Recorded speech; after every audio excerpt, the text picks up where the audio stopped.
I don't want to do that because I Yes. do actually love this country and I Yes. do love being here. And I think that, look, the population, I think, is starting to rise up and speak out against ICE and against what is happening and the horrendous stuff about what's happening in Minneapolis. And I will say this, and this may sound controversial, but, you know, when Renee Good was shot, right, the entire country, you know, we saw what happened.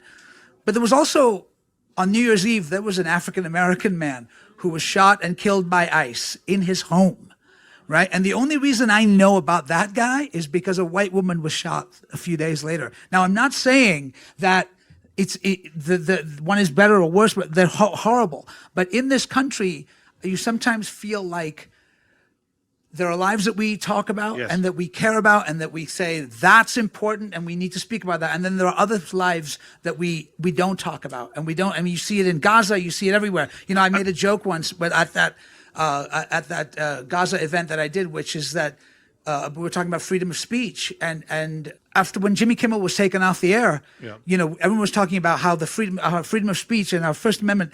But the reality is our freedom of speech was being attacked for a long time before Jimmy Kimmel was taken off the air. Yes. And I said, maybe Mahmoud Khalil needed his own late night talk show and we would have actually responded in a completely different way. So when those kids were being silenced on Columbia University and people were being detained and taken away for writing op-eds or whatever, it does sometimes feel like it's tragic what happened the other day to Mr. Peretti.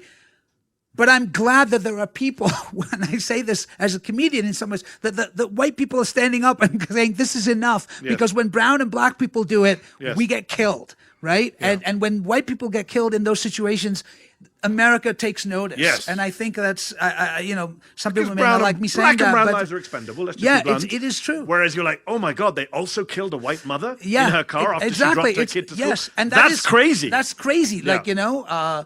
No, 100%. so- I mean, I hope that you're right, that people are rising up. We have midterm elections this year. I was interviewing Congressman Ro Khanna recently at our DC Live event. He says that they are going to use ICE to basically intimidate people at voting stations. Yeah. This is way beyond immigration or deportations. But, you know, sometimes we get a bit depressed about how bad things are. Yeah. But there is hope. There are shards of light.